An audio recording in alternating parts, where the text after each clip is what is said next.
Okay, we are on day 6 of sea animals. Let's look at our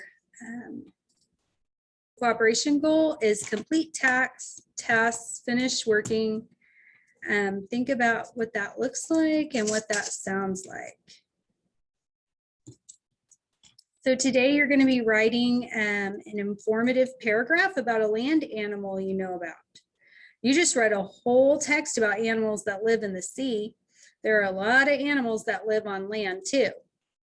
Think about what you can write about land animals. Okay, when we write informative paragraphs, we provide good details so that others can learn more about something from you. Let's look at this. Maple trees. Maple trees are one of the most recognizable trees in the world. They are recognizable because of the shape of their leaves. Their leaves have 3 main sections, tipped by 3 points. Maple leaf is a national symbol of Canada and appears on the country's flag. The seeds of a maple tree are also easily recognized. When the seeds fall from the tree, they spin like blades on a helicopter.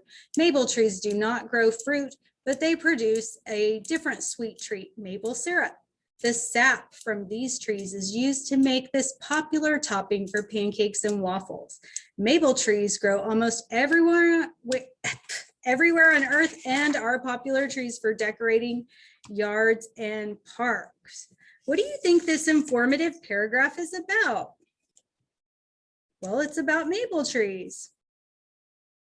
So think about some of the informative details that you learned about the text. Well, maple trees are recognizable. I learned that the shape of their leaves, the maple leaf is the symbol of Canada, and it's on the Canadian flag. The seeds fall and spin like helicopters. Maple trees produce syrup. They grow almost everywhere.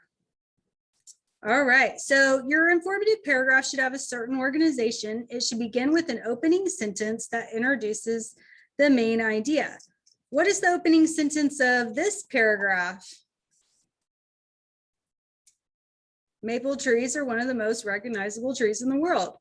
It's the first sentence. It tells the reader the main idea of the paragraph. The next is the body. You already told me what details you learned in the body. This is where you provide the information. Finally, the paragraph should have a closing sentence. This is the last sentence, and it should restate the main idea. Okay, so let's look at writing our paragraph.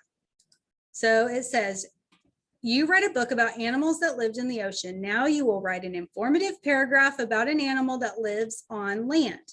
Choose a land animal to write about. So it has to be a land animal, no more sea animals. Start your informative paragraph with an opening sentence that introduces the animal you chose. Provide 3 details that you know about the animal, such as what it looks like, what it eats, where it lives, what color it is, how big it is, how it protects itself, and so on. End your paragraph with a closing sentence that restates the main idea. Remember to give your paragraph a heading. If you have time, draw a picture of your animal to go with your paragraph. Your classmates will put your informative paragraphs together to create a book about land animals. All right, so let's look. It says you get 20 points if you wrote an informative paragraph about a land animal. You get 5 points if your paragraph has a heading. You get 15 points if your paragraph began with an opening sentence that introduces the animal you chose to write about.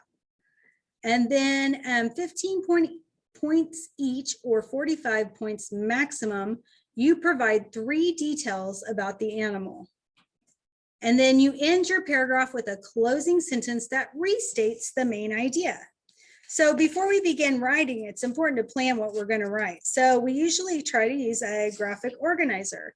The kind that we're going to use is a web. Remember, the organizer is not the actual assignment, but we can use it to organize our thoughts. So for example, in the middle of your organizer, you might add what animal you decided to choose. So for example, I might say, well, I like dolphins. So I might say, oh wait, I have to choose a land animal. That's right. Okay, how about the ostrich?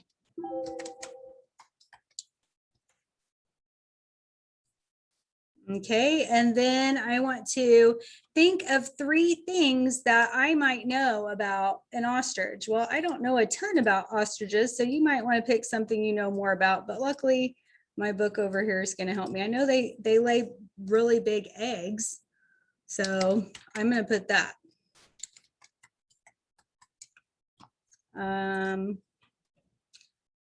I might also add that. Oh yeah, they don't fly, but they run on 2 legs, which is kind of interesting.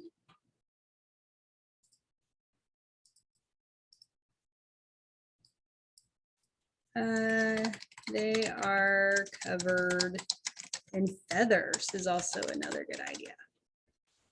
Okay, so just think about whatever animal you have and think of your facts. So that way when you go to write your final entry that you're going to check with the rubric, that you have everything that you need for that. Hold on, I'm trying to clear out of this. Here we go. Okay. So you're going to go ahead and do that, and you're going to turn in your writing assignment and make sure it's about a land animal. And, you know, for heading, for example, if mine's all about ostriches, my heading might just say ostriches. Okay, and then you're going to have your opening sentence and your closing sentence and your facts.